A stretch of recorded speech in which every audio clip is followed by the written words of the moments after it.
So this is your unconscious and your conscious. Let's start to have a look at how they actually work. Okay, so now you see what types of things derive within them. What we'd like to do is start to look at how they work. So your conscious is more about the present which you can access immediately because it's ongoing information being input. And then you've got the subconscious, which is about your recent memories, which is about stuff it can go in, dig into the unconscious and grab. And then you've got the unconscious, where nothing that you are obviously aware of, and there is no obvious access unless it's automatic functions and unless you undertake some kind of mission to go out and find out what's in your unconscious, why and how. And going through some kind of therapeutic process, journey, going through just really challenging times and reflecting, or going through a personal journey of reflecting and understanding yourself more would be some of the only ways really that you could start to get some of this stuff done.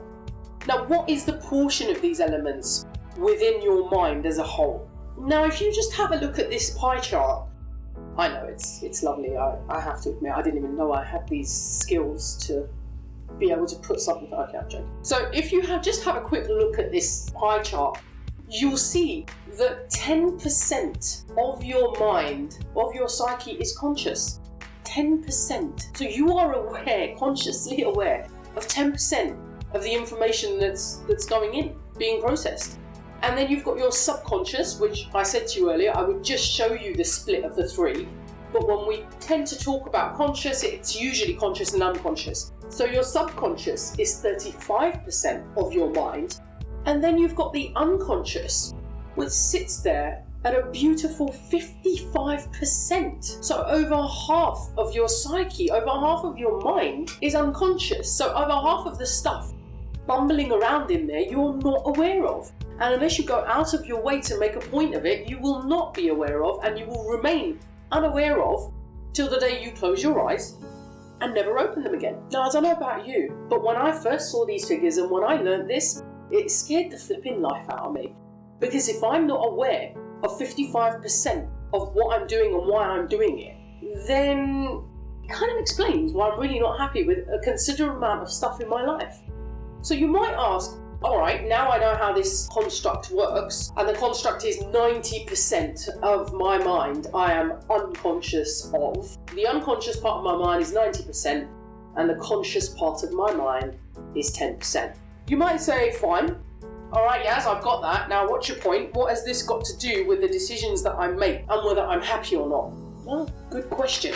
A great example or an analogy for you to start to look at this is to think of your mind as a basic computer memory. And I do say basic because, heaven forbid, there are hundreds of computer memories out there, and that's not an area of my expertise. Just a basic Raspberry Pi type of computer. And what you do is you see your conscious as the screen, keyboard and mouse. The bits that can see the information and input the information. Okay, that's your conscious mind. You're inputting the information, which is the sensory perception that your eyes take in all that data, all that information, all the images, and then the input is your conscious. Now, you can see your subconscious as the RAM of a computer, the random access memory, where temporary information is stored, and your ROM, where information that is permanent but not deletable or movable or changeable is also stored. So your RAM, your random access memory, is like your unconscious. It plays a part in retrieving information. So it's the bit that stores that temporary information and goes off looking for some other information, either in archive or deleted or spammed away. The RAM's job is to do exactly that. Now, your unconscious is your hard drive. The hard drive consists of all of the very important information that keeps the computer working. It also stores everything that's deleted, unless you permanently delete it, and it's got everything that you've ever archived away, and it's got a whole array of junk that none of us really know what it's there for, but heaven forbid we daren't delete it, just in case something goes wrong. And then anything else that you are so not aware of in your computer. Now imagine that this computer has been switched on since the day you were born, okay? Since the day you took your first breath, and it remained on, taking all of this information in. So you're carrying this little computer. I know that now you can have these mobile phones on your wrist. So let's assume that one day in the near future you'll have a fully blown computer on your wrist.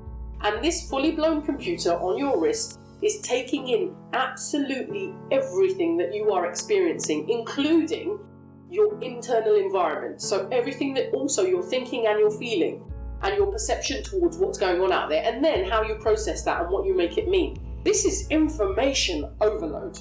Everything that's going on outside of you, and then everything that is going on inside of you. Wow, that's a lot of information. So the long-term storage for everything that's been input from the day you were born to the minute you're sitting here now is in that hard drive. And the RAM plays a beautiful part in accessing it, maybe even having a little bit of a chat with the hard drive. And your conscious is simply the screen that you see this information on, the keyboard that you put it in with, and the mouse that you decide to maneuver around with. And that's it. That's your conscious mind. Now, just by using the computer analogy, that's flipping scary stuff. So what we're doing, by assuming that we are consciously aware of pretty much most things that we do, and pretty much most things and opinions that we have about the world, is we're saying that my mouse and my keyboard and my screen is all there is to my computer, and I need to know nothing else. Well, yeah, fine, until it crashes. Well, then I'll go and pay somebody to go and fix it. So if your mind crashes, it's really not as simple as that. When your mind has some kind of break, you will then need a whole array of medication, maybe in some time away, being looked after, and then God knows if you'll ever be able to go through that process of putting that back so that it can function in a healthy way again for you. That's a huge risk to take, to not want to know how this system is working and how you can work with it to keep it clutter-free, to keep it operating in a healthy way, to make sure that you dust off the bits inside, to make sure that you replace bits that need replacing, because we do rejuvenate, our cells rejuvenate every, 3 years. We completely rejuvenate, all our cells are new and fresh. We can do the same for our brain. So the subconscious or unconscious gets with your conscious and then decides what to do with the information that comes in order to survive. Now, mark my words, it's deciding what it's doing all based on survival. If you've heard of the hierarchy of needs, then you'll know that at the bottom of that hierarchy of needs is survival, and we will go back to that bottom every time things get really, really difficult. So our subconscious and our unconscious are assuming that that's every decision being made is pretty much for that. So the unconscious and subconscious get together. They deem whatever to be helpful in the past, and with some evidence added to that later through life. If they deem it to be good, then great. And if they deem it to be not good, then they will choose not to do it again. So, a great example, let me give you an example of that. If saying how you felt got you into trouble when you were 8 years old, and now you are 45, let's say, then your unconscious made that mean you are disliked, you are unloved, and you will be alone. And if you will be alone, we will unconsciously deem alone to be dead, because we are very social beings. So alone means I'm going to die. So if saying how I felt got me into trouble, and trouble meaning now I am not liked, I am unloved, I am alone, hence I'm going to die, then keeping quiet means that I'm okay.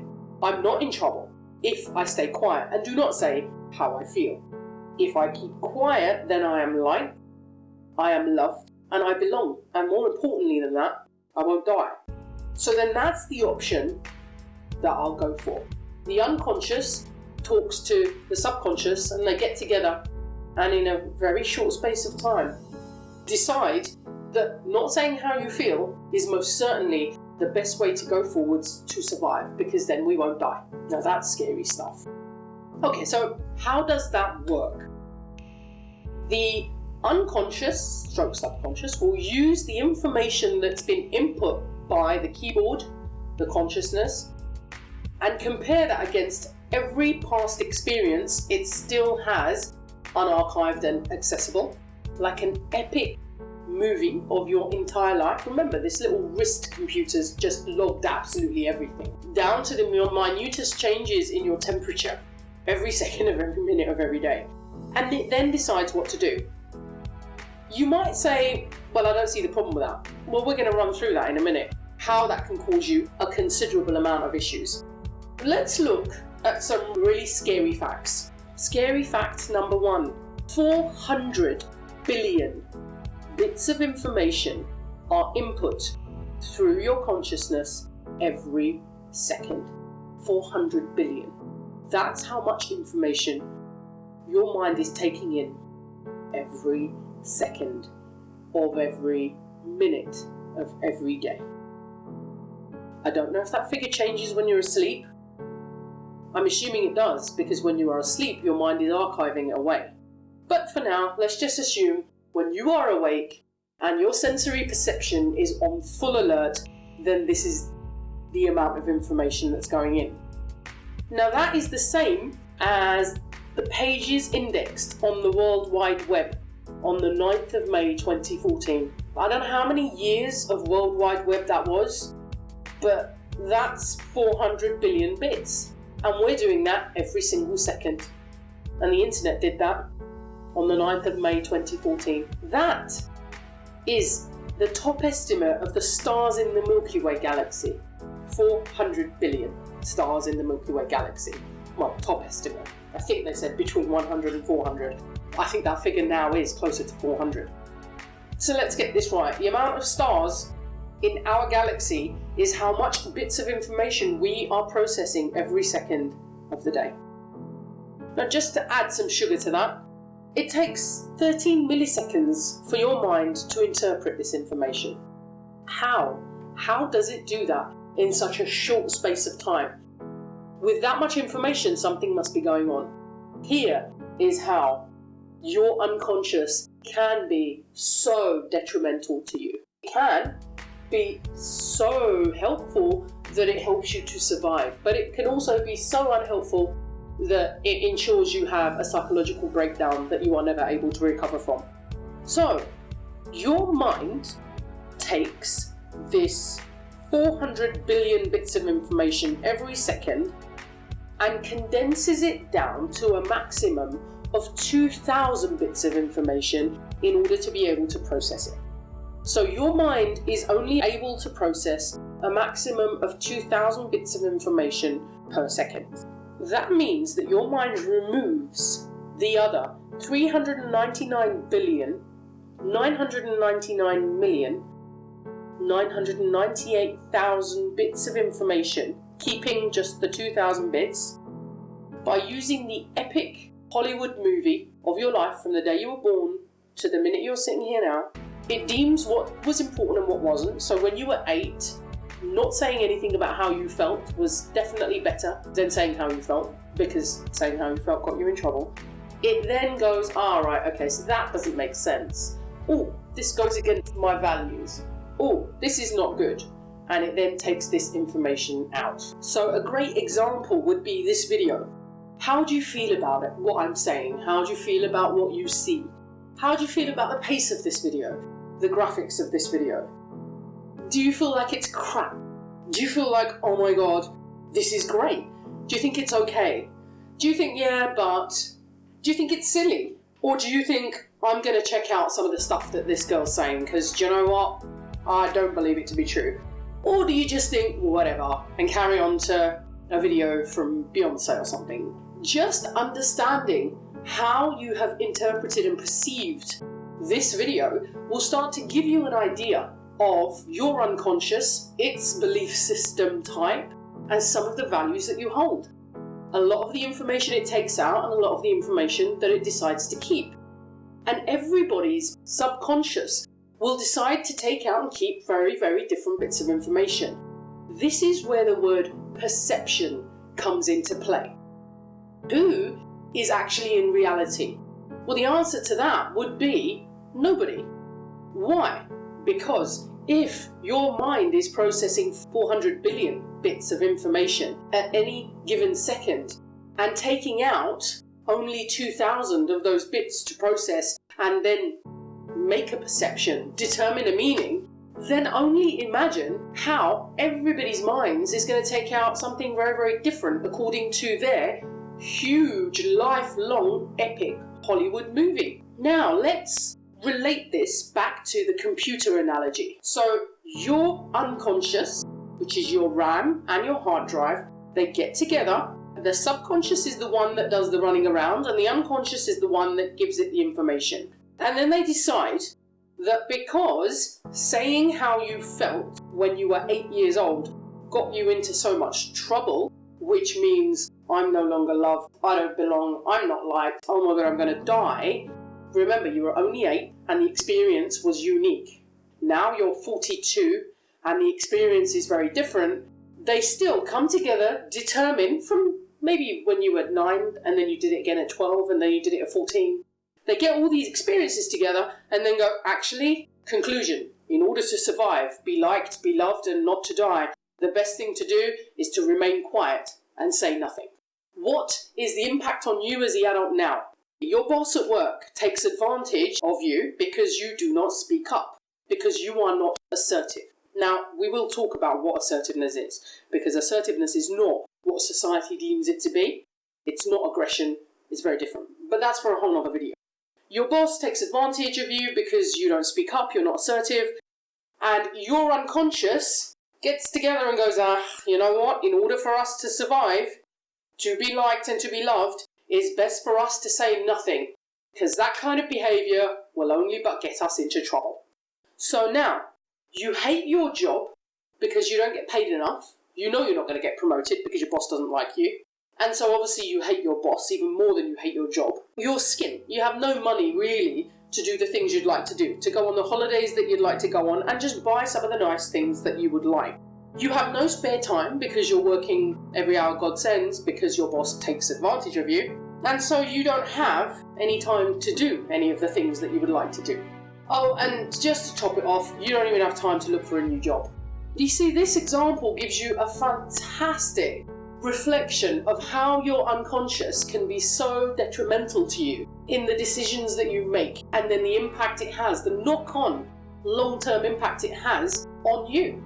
Coming on from this, you may be off of work due to stress, due to the stress of not being able to say how you feel, due to the stress, due to the anxiety that you feel when you're at work, due to the anger that you feel being taken advantage of, and now you're off long-term sick, which has only but hindered your prospects for another job, and you feel as though you've got no choice now but to stay in the job that you're in. That's a huge knock-on impact. Now you're looking at this relating to other addictions or addictive behaviours, relationships, work, money, how you manage your emotions, and all your behaviours and reactions. And then obviously the impact that this has on your mental health. So quite a few eye-opening facts about whether you are in control, 100% control of the decisions that you make. And I hope I've helped you to come to the answer that no, you're not. And if you disagree with that, then I would love to hear a little bit in the comments. Please be nice, this is my first video. Also, please be aware that there are billions of theories out there. These are the ones that have worked fantastically for me and my clients over the last several years.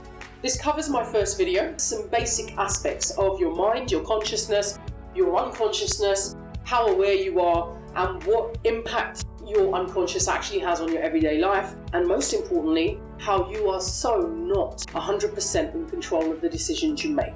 I will be back, hopefully in a week, with another video to follow up and to take you through a considerable amount more of processes and support you in talking through how to take this forwards. As I said before, this is my first video, so please be kind. I would love you to like it, just to massage my ego a little bit. Even if you didn't, just pretend you did for this video. I would love for you to share it, because if there are people out there that this can help, then that's exactly what I'm doing this for. And I'd just like to say thank you. Thank you for watching. I hope I kept you occupied till the end. And I look forward to seeing you again in a week or so for us to catch up and go through some more videos. Thank you very much for watching. Take care.